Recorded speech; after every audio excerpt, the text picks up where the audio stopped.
I don't know who Barbara Morgan is. We are still short of Morgan. Yeah, should we just start? Let's go! Sure. Davis. I am drunk and I don't know who people are. Yeah. This is wonderful. We have not started a show. Like, I need Jamie to be sipping on a gin and tonic right now. I actually have, Dave, I actually am sipping on a gin and tonic right now. So Jamie can have access to it as part of our legal marriage. She is entitled to 50% of this gin and tonic. We'll do a quick introduction of ourselves. I'm Kevin. I'm Kevin McCaffrey. I am here with Jamie McCaffrey. What's up, ass bags? Yes, we're all ass bags. And then my man coming to us live from Chicago, Dave Miller. What up, Dave? What's going on? I have in my notes, which are skitterish right now, I have Team Katherine as my note, and then I have an arrow saying he made partners. So is she jelly of this guy? Because as we know, she punted partner because she wanted to be home with the son. Right. She wanted to stay. Yeah, and I believe that is the case. That he, when Katherine hooked up with the dude, she is all good with it until she found out he made partner, and then it was just go. Yeah, like I'm finally on Team Katherine, and then she's getting jelly. Yeah, she had a rough morning after. This episode was titled 12 Seconds, and Jamie, do you want to give us a quick rundown, or should I do it? Up to you. I mean, basically, we get a lot of stuff. Ashley, at some point, kind of lets us know pretty much all the information she knows. She lays everything on the table. Yeah. She hands over documents to Delilah, and a lot of shit comes out. And we find out that we do not know who Barbara Morgan is, like we thought we did. I know. Who's this friggin' Jerry Huntington character? That's Constance Zimmer? God dang it. Making us look like a bunch of ass bags. Yeah. Did they say ass bags in this episode? Yeah. That's right, on the tour bus. Yeah, the other storyline is that Eddie just happens to swing through town when Theo's having a problem on his tour bus. No one has ever been less on tour than Eddie. It's hilarious. I literally wrote in my notes, how is Eddie home? Yeah. Eddie just had the episode where he's like, good news, guys, I took a day off tour. It's like, you didn't even go on tour. And now he's like, yeah, our tour is going, we're heading up from Connecticut. We're on Providence Island. Eddie, you don't tour. You just play. You play two cities. You play Boston and Providence. It's amazing. But Anyway. yeah, so Theo's going through some stuff. He happens to be back through town, so Theo's going to spend some time on the bus. And Katherine's like, I don't know, a kid on a tour bus. And then one of the band members walks in while she's on the phone and says, what's up, ass bags? And that is good, and I'm glad. I would have been fine with it if it wasn't from the episode and it was just something you and Dave got on board with very quickly. That was because you yelled ass bags. That's my new brand. Yep. Get with it. Jamie calls ass bags. Shit, you got me again. Got him again. You never know when it's going to happen. Yeah. And Theo being gone gives Katherine a chance to get her nut. She gets her nut. With that is that true. Sexy lawyer from work. And then basically that's pretty much it. We get some news about the cancer treatments, how they're going, and the daughter wants to learn how to drive. Guys, possible worst episode of the year? Dave is going hard on worst episode of the year. It's weird because it was a big one. There's a lot of stuff that happens, but there were also a lot of weird moments that I was like, what is this? What show is this? Mainly when fucking Balky showed up. Balky showing up, which... Kevin McCaffrey's goddamn guy. Yeah, Dave texted me. We were watching the episode. We were all catching up. I had a show in Brooklyn tonight, so I had to watch the show like an hour late. Dave was coming back from getting rip-roaring funned out. And where were you hanging out at today, Dave, before this?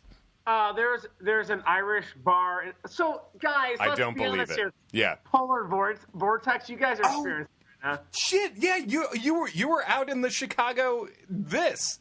Yes. So our polar vortex started at 6 p.m. Tuesday ladies and gentlemen, recording midnight-ish on Thursday. Yeah. So Kevin and Jamie are getting what we got like 12 hours later. Right. So It's not as But bad. not as bad, no. Yeah. yeah, I did not leave my house. I was okay with that for 24 hours. Yeah. But then, like, today, I had a couple beers at an Irish pub. And then Kevin was doing his thing Yeah. in Brooklyn. Yeah. So, so I went out for a couple pints and then came back, watched the show, and made up for the time difference. And I don't know where it's going. I love the kind of no, that's exactly what I asked. I love the kind of night that that you're rolling with. A man living in a cool neighborhood of Chicago goes out for a couple of beers. Sorry guys, I got to bounce. I got to do my A Million Little Things podcast on Thursday night. It's such a great what a funny arrangement of a night. You're one of the rock stars on the bus, man. I know, yeah, one of the rock stars on the bus. And ass bag guy. And Dave texted me that he just texted me Bronson Pinchot as we were watching before we started recording this.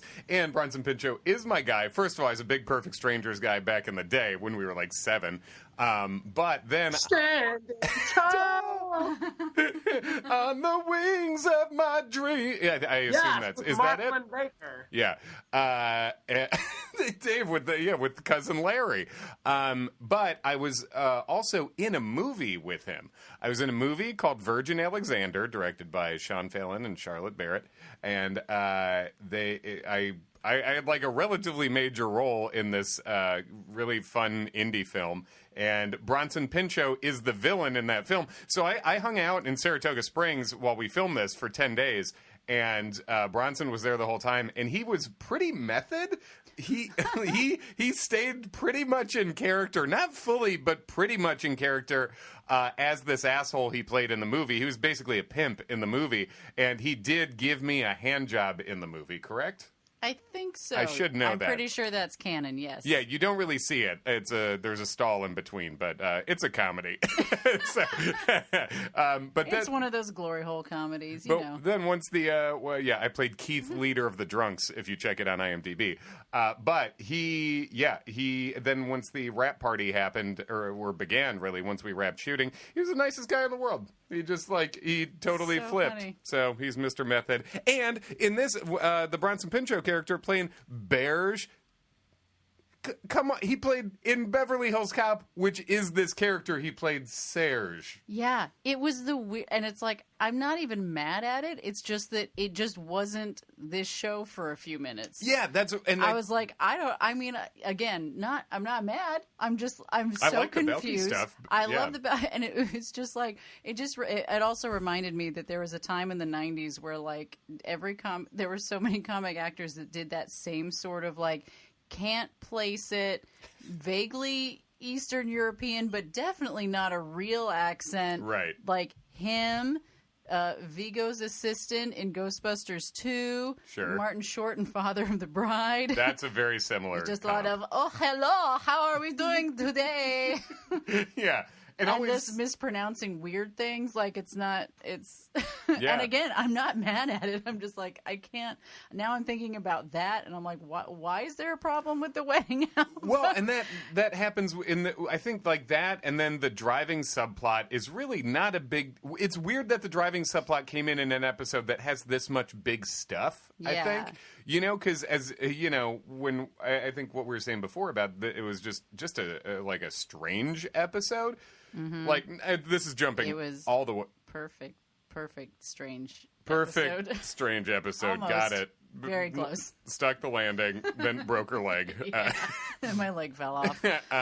But it's like in the same episode where we find out where Ashley reveals her whole plan, like what she's been doing to everybody. And, I mean, this is jumping all the way to the end, but the suicide note, we actually hear Red, which I thought was a strong and good choice and was brutal. It was. And, I mean, I'll just put it out there now since we're there.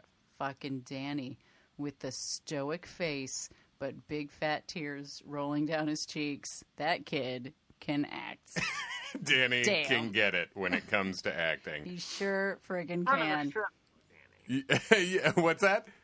Friend of the show. Friend of the Friend show. of the Yeah, show, FOS Danny. yes. He gives us retweets all the time.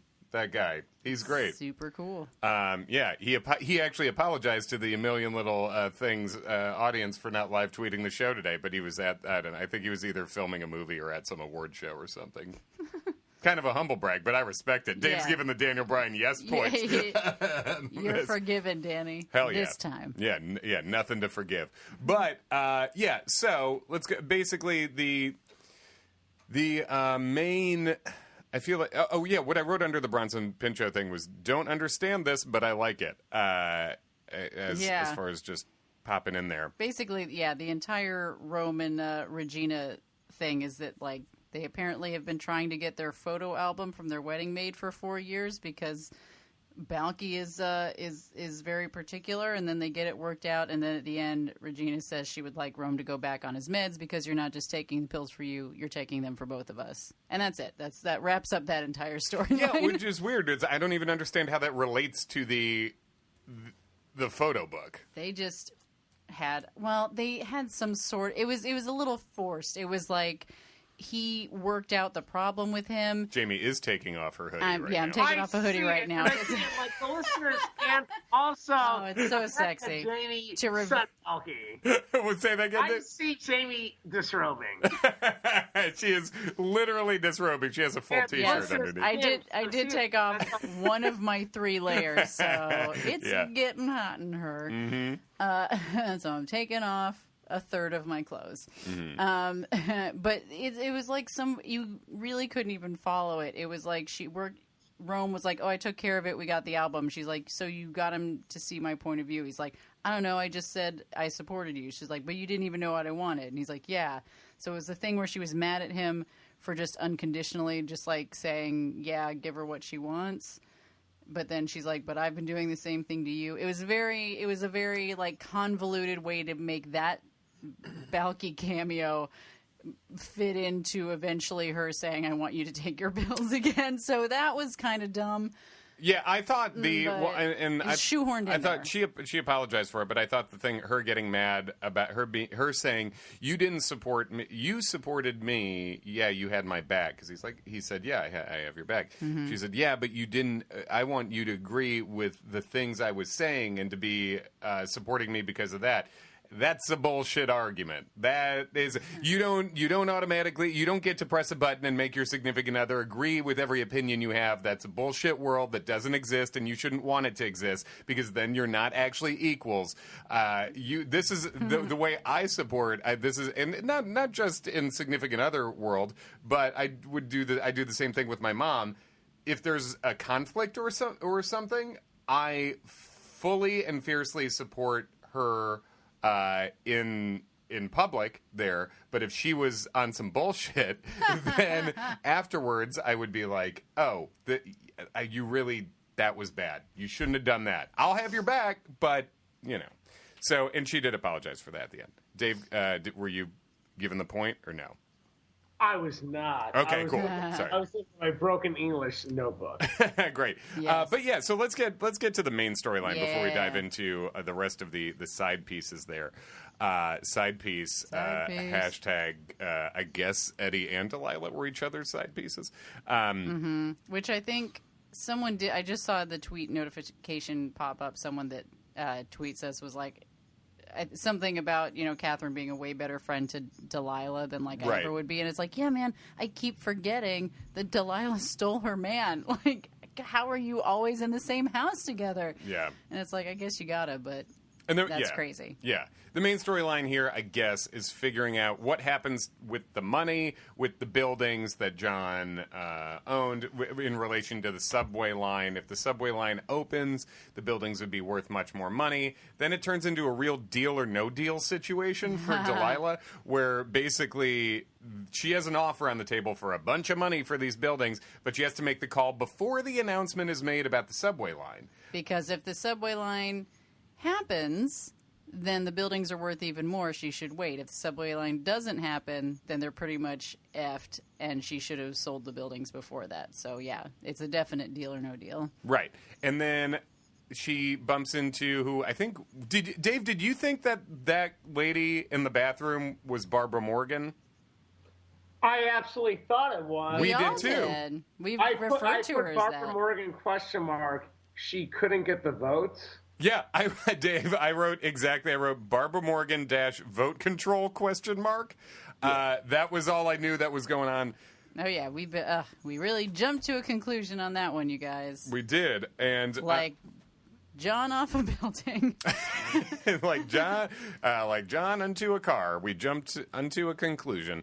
Also, I love how Gary just has sex with women and like also is like in these like money type situations. Like, I love this guy. He's really got a chaotic life that you can respect. Right. He's and that's sort of, I guess, I would say the B storyline of this episode is Maggie dealing with cancer. cancer. Yeah, she's got her a couple things. She's got her little screening coming up, which ends up being good news. Not like she's cured, but things are going well that she's nervous about. And also, she still hasn't told her parents that the cancer is back, which she at the end ends up calling them up and telling them. Yeah, because Sophie makes her. This shows a lot of, it gets to the end of the episode, and then one of these friends gives the other friend either a piece of advice or just aggressively moves them into a position where they can't do anything but the life-fixing thing, they say. That's sort of the, every episode there's that. And I was trying to think of the last time a friend just gave me advice that I had no option but to follow. I could not think of it. Like that a friend just said, you're doing this, you're doing this. This is a thing that will fix this part of your life. That doesn't come up a lot. Can you, what? No, I'm trying to think also. Yeah. And I mean, that's just maybe a TV our thing. lives are perfect. Maybe our lives are perfect. That's why we all were like, yeah, we're depressed enough to just watch a network suicide show. Totally. Touche. And podcast about it. Yeah. Yeah. Yeah. So. That's pretty much her thing. So the main storyline now. So Ashley, it's both. It's the actual real estate stuff. Figuring that out. There's a lot of real estate. Which that's not fun to talk about. No. Yeah. So there's all that, which ends in basically we find out there's another vote on the subway. We think it's gonna go one way. Turns out it doesn't. Barbara Morgan says that they've got the vote. She tells Delilah in the bathroom. Sorry, not Barbara Morgan. Jeez Louise, it's going to be hard to not do that. Not Barbara. Jerry Huntington. Still think it is. No, I don't believe that. We'll just say Constance Zimmer. Yeah. Constance tells her, you do have the votes. You shouldn't sell those buildings yet. Turns out they don't. Good thing, though, Delilah did not listen to that stranger. She listened to her friend. Stranger in the bathroom. Yeah. She listened to her friend lawyer whose husband she stole instead and did sell the building. So it's sort of a roller coaster at the end. You're like, oh no, the subway won't come. And then it's like, never mind, she sold the building, so we're fine. And then the other part of it is Ashley sort of laying out what she's been doing. And the 12 seconds refers to the fact that she was 12 seconds too late to, I guess, grab John and throw him away from the edge of the building. Put him in an ankle lock, German suplex him off that thing and save him, yeah. There is a lot of, well, I guess not too much. She and Constance Zimmer both are having sort of moments of like, I should have known that this was coming. I should have not done this and John wouldn't be dead, because Constance Zimmer told him the day before that he wasn't getting the subway, then he killed himself. So she feels bad, and Delilah very nicely is like, you can't do that. You'll do it forever. And Ashley is going through all the steps where she's thinking back on stuff he said, and she's like, I should have seen it coming. I kind of sort of realized it 12 seconds too late and ran back in the office, and he was gone. And that's the title of the episode. Yes. Here's my question about the Constance Zimmer character. So, this has been someone who's been teased since the original funeral. So hard. Teased hard. Hot casting. Someone who... I love how Jamie seamlessly transitioned into not calling her Barbara Morgan. Yeah. There was one scene. We're working on it. Yeah. And so this has been someone who's been teased hard the whole time. it turns out she's got some connection to the vote, but she's just one of the 9 that John knew. So it's not even that big a connection. And then she shows up, she talks to Delilah, and she says, the vote's going your way. And then she goes out there and it doesn't, and she's just like, what? And then that's it. Who is this fucking dumbass? We just cast this person. This is a big casting, a big character. It's just like, this is some jabroni dumbass who has no purpose, isn't good at her job, is a total clown, where she just... Councilwoman dumbass. Councilwoman assbag? Assbag. Yeah. Barbara Morgan is Katherine Heigl. Yeah, honestly, at this point, it might be. We'll get to the teaser and the next possible guest star later. But, yeah, Barbara Morgan is still nowhere to be seen, and apparently Constance Zimmer's just been this friggin' cucked-out character this whole time who just shows up and is an idiot and leaves. It's just... Yeah, maybe she'll be back. Who knows? Yeah, because it doesn't seem like she was telling her, telling Delilah that the vote would go through for nefarious reasons. It seems like she just sucks at her job. Yeah, she just thinks she knows it and has it in the bag, and she doesn't. It's weird. So, yeah, that's... It's a weird character to just have. Like, why? And maybe she'll be back. Who knows? But it is just... Yeah, that's another reason, I guess, that this episode is weird, because they had to, like, get out a lot of this, like, technical stuff, like this business stuff that sort of makes me glaze over. It's like, I am following it, but also I'm like starting to take notes and just like, nah, I'm just going to write parentheses business stuff. Because you want to wrap up, you got to wrap up the mystery, but also that's sort of not why we come here. Also, I go ahead. Oh, I was just going to say the business that I remember is that we do know that John took out a second life insurance plan. That's the one that has all the boys' names on it, plus Barbara Morgan, and they know that now. Ashley tells them that. And I thought for a second that Barbara Morgan being the beneficiary and then thinking that Jerry Huntington was maybe Barbara Morgan, that her being in on the money he got, and now granted it was going to be tied to this vote, where it would have been a situation, this is a Kevin conspiracy theory that didn't come true, but where he would have made one of a crucial voter one of his beneficiaries. So, good way to say that word, Kevin. Beneficiaries. That's when you're a beneficiary of fish.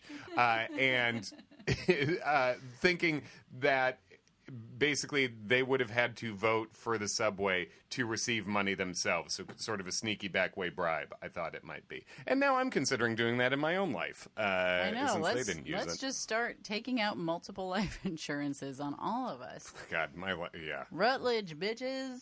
Life insurances, backyard politics, and friends in low places. the Dave Miller experience. This is Dave's TED Talk. The trifecta. Do it.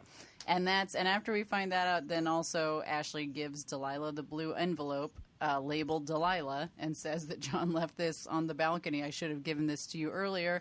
And Delilah, rightfully so, says, "Get out of my house." Get out of my house. Nice. And then Gary also yells at her. Get out of ma maison. Maison. And then Gary also yells at her to get out. So Ashley's feeling shitty, which she should, about that specific thing. I was less negative on Ashley in this scenario, I must say. She should feel bad about that. I'm not saying she's a bad person. She's been working very hard to try and help them out. Yes. It's just like, I'm not 100% sure why she couldn't have given that letter to them. The suicide note, I don't see a reason to keep. There was, I quite literally see zero reasons for her to keep the suicide note away. Yeah. Which is why it surprised me that it was a sincere suicide note that we actually got to hear. I know. And that's, and then, and again, it's very nice. Like, Delilah's reading it with the kids. Gary's just sort of in the kitchen in the background because Gary's always there. Gary's get out of the house, I kind of didn't buy. I'll just say that. Well, him shouting "get out of the house," I thought, Ashley's doing a lot here. This is a complicated situation, and Delilah can be forgiven. She's the one in this, she's the one in this scenario. I guess if Gary was just supporting it, but I thought they were a little hard on Ashley overall in that situation. But it's a crazy situation. That's why they made a TV. I'm on everyone's side in that case. I understand all of it, and then Delilah and Gary see Barbara Morgan's name on there. They decide they're going to try and find her. And then they start with the address where some stuff went when they had, like, some insurance things had gone to a different address. They're like, let's find that address. It's John's secret fuck pad. His old college secret fuck pad, secret one kiss and out pad. Dave, do you have a secret fuck pad? I wish I did. I think it's just currently my apartment, which is at all. Which is a great apartment. It is a hell of an apartment. What a view! I mean, you have a view that I would say, like the view from John's apartment comes into play in this, because that's what the painting is, and that's sort of how it gives them some sort of hint. That's right. They go. Kevin, I'm not the man that you think I am. Once that quote came up, I knew Dave would be so fucking psyched. Also, before... Oh, yeah, it makes it into the suicide note. It's in the I suicide haven't been note. the man that you think I am for a long time. He does. I mean, that is a big thing. The one I wanted to be. Yeah. John basically says he hasn't been the man he wants to be, like, since before he 20 met years ago. all of them. He said since before he met them, that's crazy. That's crazy. And he's like, you've made basically the part of me that was still alive very happy, but now I gotta go, which is, that is harsh. That is crazy. And like, I mean, that's the most bonkers part is like, oh wow. So since the day I met you, you've been sort of like putting on a show. Like, so you were never you. Never you. We never knew the real you, not once. Jamie, do you feel like I've been putting on a show the whole time we've been together? Yeah. How's the show going? It's a good show. You're a good host. Thank you. I'm a good entertainer. Yeah, I wrote. I'm going to post a screen cap of Dave and I texting today on the A Million Little Things. Follow us at. Is it? Oh God, Jesus. Where do you follow us? I really should know at this point. Just think at A Million Little Podcast on Instagram. Ooh, boy, we got 34 likes today. That's pretty good, guys. Also, Barbara Morgan is Chrissy Teigen. Oh, man, that would be great casting. I would love that. Chrissy Teigen. I pitched, this is a real side note, but I pitched Chrissy Teigen to be, this is before she really blew up. I mean, she was a Sports Illustrated model. She was a famous person. But before she became the Chrissy Teigen that we know, I don't know, 7 years ago or something, I was regular on a show on True TV called World's Dumbest, and they were looking for funny women, and I told them, on Twitter, there's a Sports Illustrated model, Chrissy Teigen, and she's very funny, and I think she'd be down to come on. They did not contact her. I also pitched Sashir Zameda, who's a friend of mine, before she got on SNL. They also did not use her. And so, point is, this close to being a star maker. Yeah, I know. No one and we listens could to have me. been best friends with Chrissy Teigen and John Legend. That really would have been helpful. But Dave texted me today, I'm not the man everyone thinks I am. #asshole with a picture of a whiskey. And that is, so I was very happy for you when that popped up in the suicide note. Yes, very much so. But yeah, so Delilah and Gary are in the apartment. Gary recognizes the view out the window is the painting, which up until now, I swear to God, I thought that it was just like a printed out like poster. I did not think it was like a painting. So Right. this was all revelation to me. He was Yeah. like, whoa, it's the view from the painting. And I was like, whoa, it's a painting. You painted it. Oh, shit. Okay. And to bring it back to why I brought this up in the first place, I guess, the view from Dave's apartment, Very good. I think is better than what we're looking at. I prefer it. I guess it depends Dave's- what yeah. you like. Yeah, I prefer Dave's. Maybe I'm Barbara Morgan. That would be the greatest twist. God, what a twist. Barbara Morgan is Dave Miller. If you show up on this fucking show as, let's say, Barbara Morgan, sure. Any character, Dave we're just watching an episode and Dave shows up as a character without telling us, that would be dream come true shit.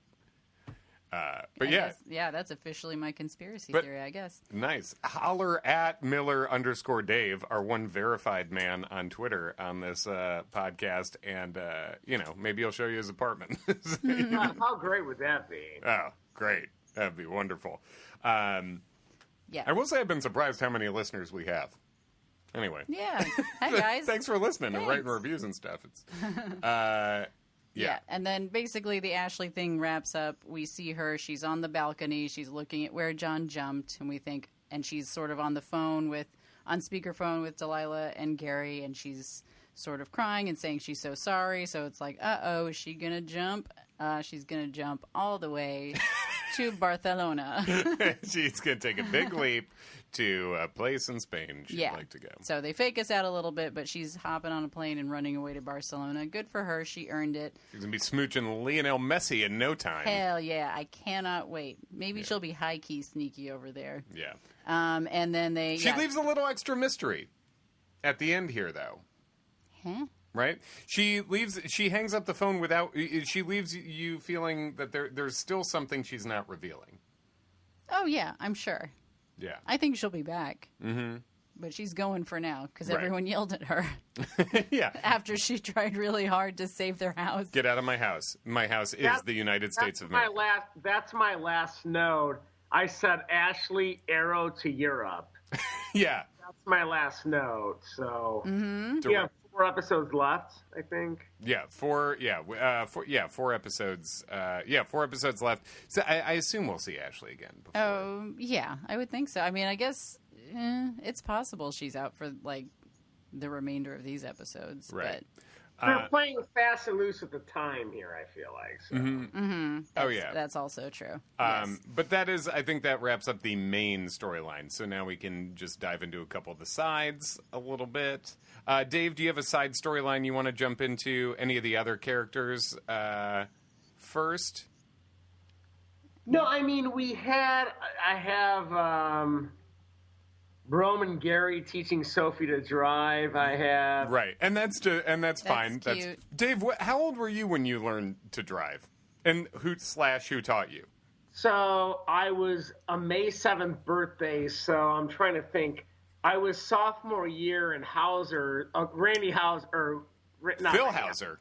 Phil Hauser. We had the same just because alphabetically you're a Miller, Emma McCaffrey. Hausner had the M's. Dave and I went to high school together, so we had the same driver's ed teacher. Yeah, so you had a June birthday. I was a May. Yeah. So we were sophomore year. I guess, yeah. Well, yes, yeah, because we were 15 then. So that makes sense. And I got my license like a day after my birthday. So yeah, I guess like Mayish. Okay. And did you learn how to drive in driver's ed? Oh, yeah, but they did a poor job of teaching. I learned how to drive when I was like 12, 13 years old from a couple of people, one of whom was our friend Matt. A friend of ours named Matt, his older sister would babysit for us, and she would come she was 4 years older than us, and she was the type of girl who would just put on heavy makeup, so she thought that would help cops not pull her over, and she would just, without a license, drive a car to pick us up from middle school and shit. She ruled. She's great. She's still alive. Yeah, she's great.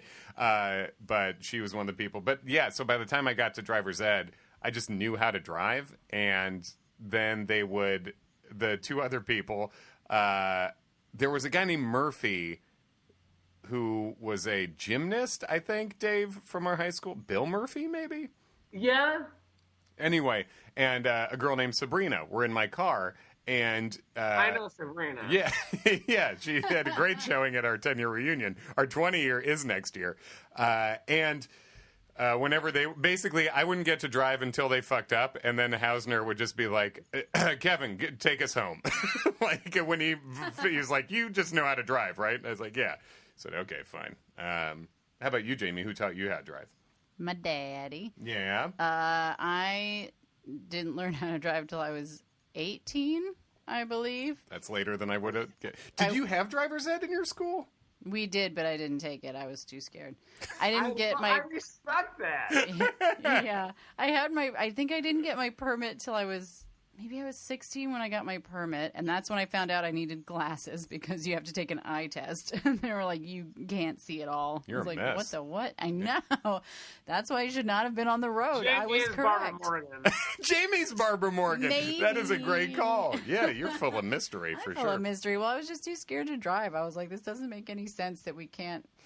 Yeah. I remember when I was a kid, realizing that, cars were not, on a track, on a go-kart track, you know? Yeah. I think I asked my mom, it's just so people are just just like making him stay in the street like by yourself. It's like, yeah, it's like, like that sounds terrifying. That makes sense. Jamie's would be a very nervous baby. I'm scared of everything. Yeah.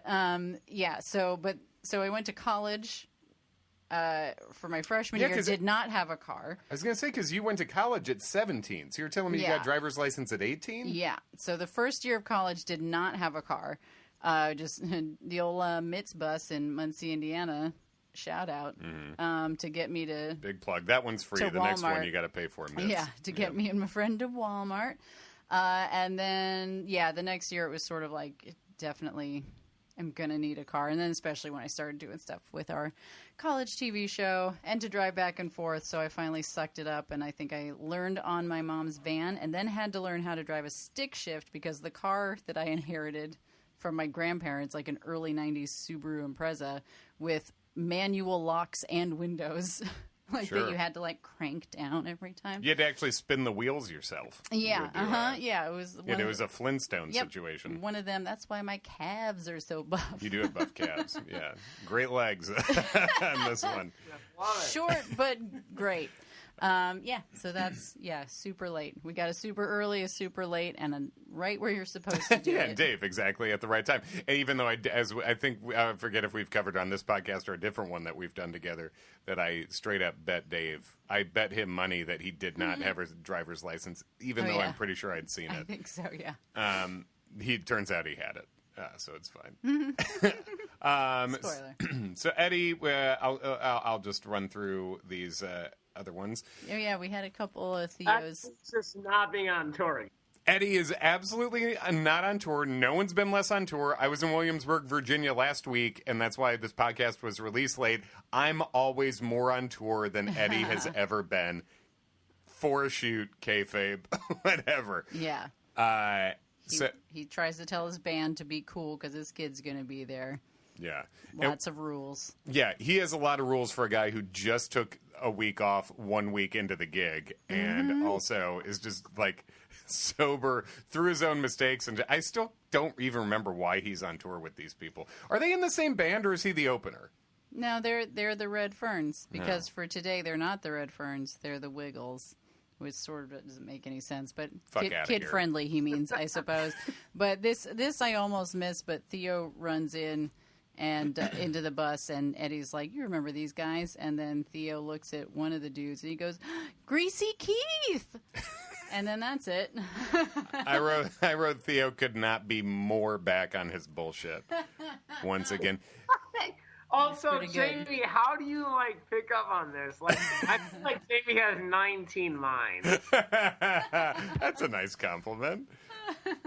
And they're all scared of something, and that's why I can't get anything done. Yeah, they're all paranoid. But we are all paying attention to what Theo says, so that's how I got that done. I will say that bingo game that Theo and Eddie play is rude. Where they're just supposed to pick out features of other people physically around them and point at them. Yeah. That's not a good game to play with kids. Yeah, it's weird. It seems like it was just on the placemat there, so that restaurant must just always be full of people pointing at each other and pointing out weird stuff on him. Also, it turns out Theo's big problem was that Max said he doesn't want to be Theo's friend anymore. Yeah. Which, Max, big mistake. Big mistake. Unless he ditched Theo for Danny, in which case you gotta give props. There's a twist. Yeah. Yeah, and I thought Theo really cucked his dad when his dad tried to relate and said, Jared. I think Jared is the guy's name, right? Right. It's Assbag Jared. Assbag Jared. When Assbag Jared, when his dad said, Assbag Jared, he didn't say Assbag, but that Jared said a similar thing to me. And Theo said, "Oh, so if you're not going to be Jared's friend, can I?" Yeah, Man, Theo, you really didn't have your dad's back on that one. Yeah. Well, if Jared doesn't want to be your friend anymore, maybe I could be Jared's friend. It's like, damn, Theo. Theo, I'm going to teach you. I'm not going to give you that one. That wasn't cool. No, Theo, we're going to teach you a new phrase today. It's called bitch move, and it's what you just did. Yeah. And meanwhile, Katherine has a dinner date with Hunter, and he is basically...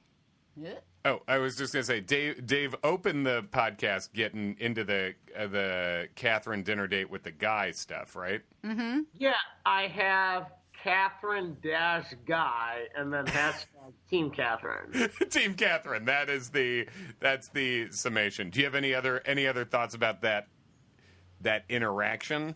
Well, I also have an arrow saying he made partner, and then I put a frown face because she wasn't having it. Yes, exactly. Yeah, he waited to tell her until after they banged that he made partner. I was just going to say right up until that, he was being very smooth, and I wrote down, too smooth, ?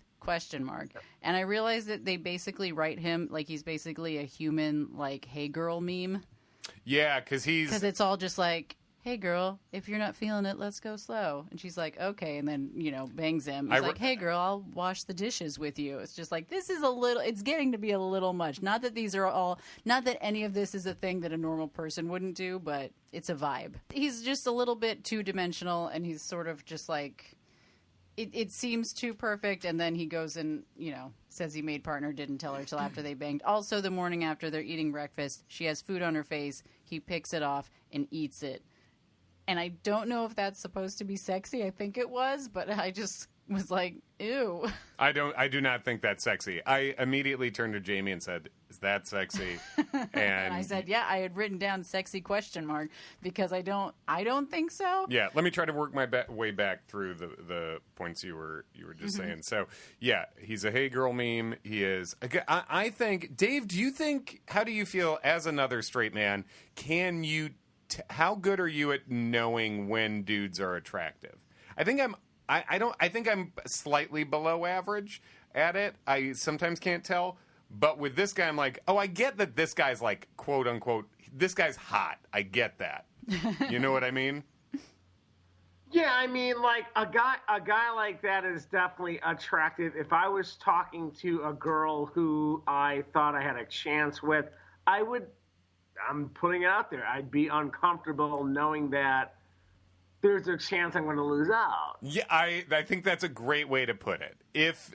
That is a good way to be able to sort of gauge it, right? Where you see a guy and you think, okay, if a girl is talking to both of us at different times in the night, do you feel good about your chances or bad about your chances? Well, but I will say this. If I knew the girl that he was talking to, I would bet my personality and non-douchebaggery up against that guy. I think anyone in America who knows their shit would bet on you in that situation. Personality-wise, no one's topping Dave Miller. That hasn't been done yet, for sure. You're welcome. But yeah, so I think I'm typically kind of bad at knowing whether guys are attractive or not, and I think that's not just because I'm a Kinsey zero. I just happen to be fully. There's a Kinsey scale, straight, gay. Everyone's on a spectrum. I just happen to be. I'm annoyingly straight, but I know nowadays it's a real. That's my kink. Real holdback. Yeah, I know. It's coming back around. I know. Vanilla's the new kink, guys. Yeah, exactly. I'm just entirely into women. That's all I can see. I'm sorry. But I think also I just like can't. I just am separately unrelated to that. Just bad at gauging it. But I get okay. This guy's hot. He's supposed to be like presented as like a sort of like as you say 2-dimensional ideal. Yeah, and he's like that 2-dimensional like magazine ad handsome, where to me I feel like I sort of skim right over it. I feel like I have the same thing a little bit, almost the opposite, where if guys are like, oh, this model's hot, it's like, is she? Oh, I guess she is. It's sort of like a generic hot, so it just sort of like, it doesn't strike me as being like, oh shit, look at her. It's just like, of course she is. She's modeling that underwear. Sure. First of all, this guy would be the guy in Nicki Minaj's Super Bass video, I think. Like, that's the kind of guy this is. Secondly... It's like also, a Ken doll. You know who's not into models for the most part? The guys. Like, Yeah, I guess. But I'm also talking about, like... Could be like I was going to say Maxim model. Does Maxim even exist anymore? I don't know, but that is a different thing. Like, you know what I mean? Yeah, absolutely. Models with boobs. Models with boobs. Guys are into that, I think. Basically, SI swimsuit. Maxim back in the day. Go ahead, Dave. Swimsuit, I feel like, is even more, like, they have, in general, more interesting looking people. Right. Yeah, that's true. Also, I feel like every quote-unquote hot guy, ABC in that, like, 8 to 9 Eastern time slot is the light-skinned black guy. This is a very right. It's a profile. This guy, I'm sure this guy sees the same guy in auditions, the same crew of dudes in auditions all the time. For sure. Where a very light-skinned black guy, like handsome. Doctor, Grey's Anatomy, million little things. Oh, sure. Yeah, and he has kind of a corporate look, where, corporate hot guy. He's smart. Corporate hot guy. Yeah. Yes, exactly. But I did write down, hey, this guy could do a PSA. Hey, kids, you know what's sexy? Taking it slow. You know what's sexy? Consent. It's true. And again, it's like, I agree with everything he's doing, but it does come off as a PSA guy. It seems like a guy who's turning his chair around is just like, yeah, you know what's sexy? Saying we don't have to do anything. It's like, it's true, Church but when you ass. say it, it makes me want to do the opposite. And it makes her want to do the opposite because she fucks. So in this episode, Katherine fucks. What's that, Dave? We're going to cut this podcast short. It's not that short at this point. We're coming up on our normal hour. I know, we gotta go. That really should have been the headline, is Katherine fucks. Katherine fucks. Hey, ass bags, Katherine fucks. That's all we really needed to say. Yeah, that is good. I gotta tell you, to sort of quote Billy Madison, taking it slow is cool. You can call me Miles Davis. I spent a full summer just drunk, sitting next to Jamie, arms touching, no one around, not making a move, and then we basically accidentally courted. Yeah. Just hung around a lot. I can't make a move. I can't make I shouldn't say that. I can't make a first move. Yeah, same. Yeah, well, no, but you did. No. You're a fucking idiot. We don't have time to get into this. Jamie made the first move on me. That's undeniable. Yes, exactly. Next, except that I didn't. You for sure did. No. So Katherine fucks, and I think that's just about it. I don't think there's a ton. I think that's basically it. Everybody else did you? Katherine's assistant. He said she's a smoke show, and that he was testing she was testing the limits of his sexual orientation. Wait, he's gay? All right, I wrote that down. Yeah, I skipped over it, but that was just sort of in my run, because that came right after the Balky scene. Yeah. So it was like, Balky's there with his weird accent, and then he's just like, you test the limits of my sexuality. I was like, what are we even... Is this a sketch? Shut the what is fuck happening? up. Yeah, that guy's like a gay guy from Mad TV, basically. Yeah, and it's like, I don't even hate that guy. I'm just like, it's not... That's not the show, I don't think. Like, why are you here? I think that's what they think comic relief is. I think so. I think they have because they did the same thing with the waiter. I know. Waiter was basically the assistant. It's like, are you just like, we need someone to be light and funny, so just the same gay dude. Can you be like a again. mean, loud gay? Yeah. Corporate so gay weird. guys, new comic relief. Yes, exactly. Yes. I'll tell you what's actual comic relief. I thought the fact that Gary's just eating a bowl of cereal while he drives, that's surprising. Nothing wrong with that. Yeah, I mean, right, in the way that everything's wrong with it, and that's why it's good. Yeah. I did want to ask Jamie, as a lady who is not a lawyer, but put yourself in that place. Oh no. What do you think about the partner reveal? Do you think that was a bad situation, or do you think Katherine's overreacting? I will say that I expected her to be like obviously upset by it, but like I didn't expect her to like kick him out. But Gotcha. I think she was probably right, because he knew. I don't know. He knew about the partner thing. He knew how big of a deal it was for her to turn it down, because like to do other stuff. Like he knew that she really wanted it, but that she just couldn't because she likes her son better. And then he got it, and then they spent an entire night together, and he didn't bring it up. And then the next day, he just threw it out there casually, like he was hoping she wouldn't notice it, sort of. Like he was trying to get it in. He was like, I didn't want to ruin the mood. So he knew it would be upsetting. And he didn't want it. It's one of those things where if you like just say the facts on paper, it's like, I don't know if you should be mad at that guy, but I think when you like are there with the vibe and the whole thing, it's like, yeah, no, I think that actually was a little bit shitty. Okay. I don't know that she should have kicked him out of the house. They are dating at this point. I know, and I also guess. she definitely got it. And She remember, like in episode 4, she got it and basically was like, "These are the reasons. Like, if I can have dinner with my son, I will do it." And it Right. could not work out. And so I don't know, man. Like, It's not his fault that he got offered, and it's not even that he shouldn't have taken it. But if he was going to be hanging out with this lady, he probably should have been like, "Hey, they offered me this, and I'm going to take it. I just want you to know." As opposed to sneaking it in weirdly after he ate food off her I face. guess after he ate food off her face. Yeah, that fair. That's a weird order of things. Also, it's just like I do think I thought it was going to go more the way of she's just going to feel bad about herself because, like, oh wow, I got that, and essentially because I'm a mom, I can't have it, but you can because you're a single guy. So great. Yeah, I think to me, it's a little bit like Eddie getting really upset when he sees that the wife he cheated on a lot of times had breakfast with another dude, and now he's mad about it. Catherine gave him the deal, and they said no, which I think is bullshit. They should have given her that dinner deal. Have dinner with you. They absolutely should have done that. It does not surprise me that this bunch of lawyers are trash, of course. But she could also leave at that point, which she should do if she's going to get upset about other people getting the job she got. So I do think her getting mad in this way is, and I'm Team Catherine in general, and it doesn't. I'm not against you because you make it emotional because you react to something emotionally.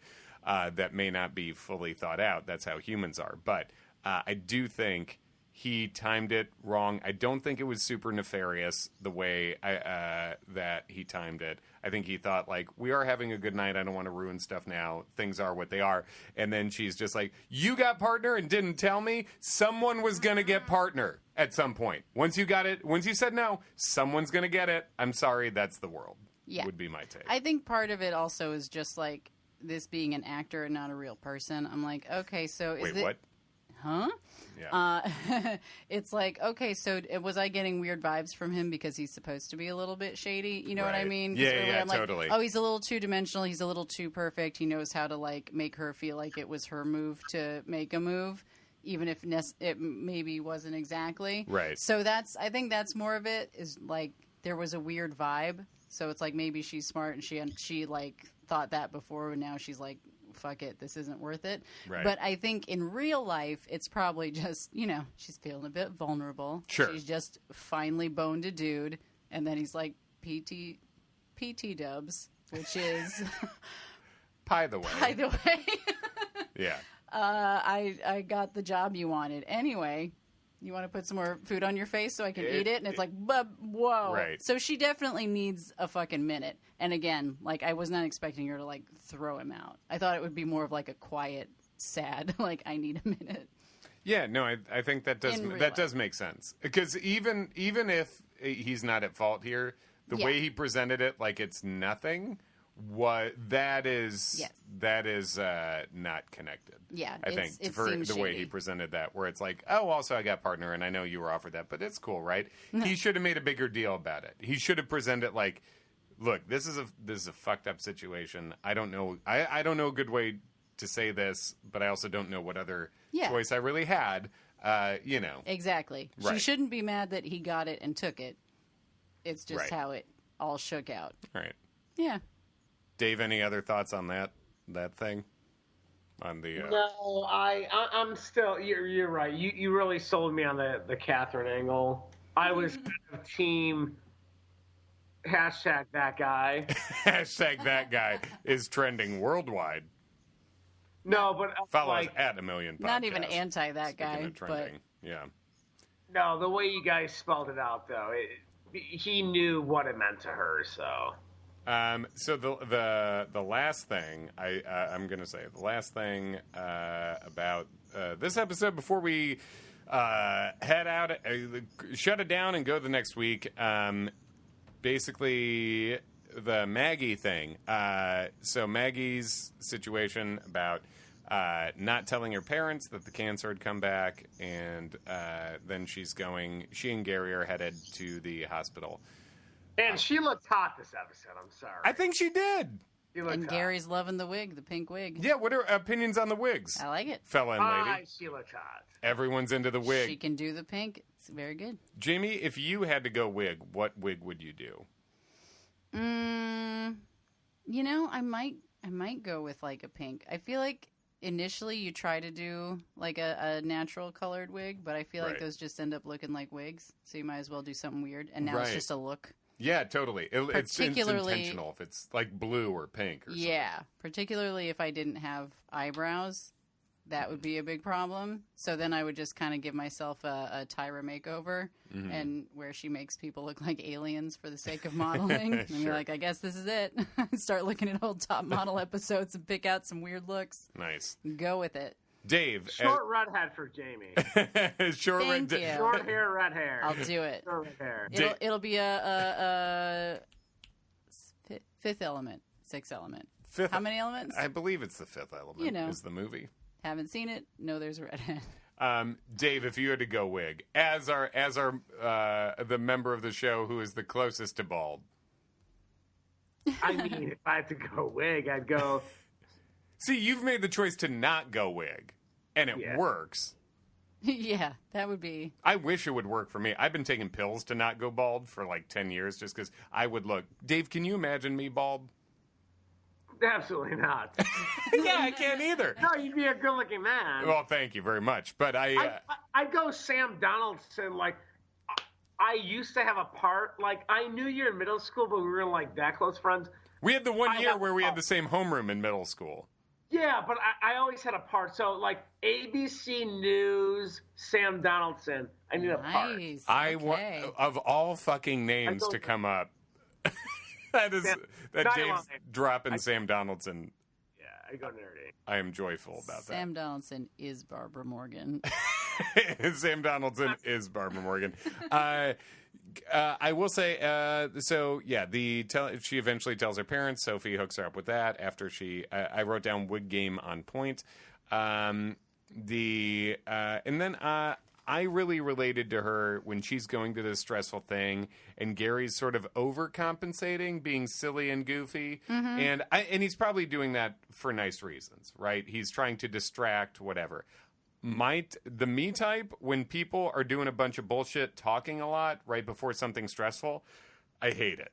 I can't. I was at, like, for example, when I did stand up on the David Letterman show, that was like the biggest thing in my career as a comedian, and I got to take people you get to give them a green room list, and I brought Jamie, believe it or not, and I also brought our other best friends from college, Elizabeth and John and Shane, and we all went up there, and everyone was good because they know how I am. We've worked together for a long time, and I wasn't even nervous, but before something intense, I don't want to be chit-chatting.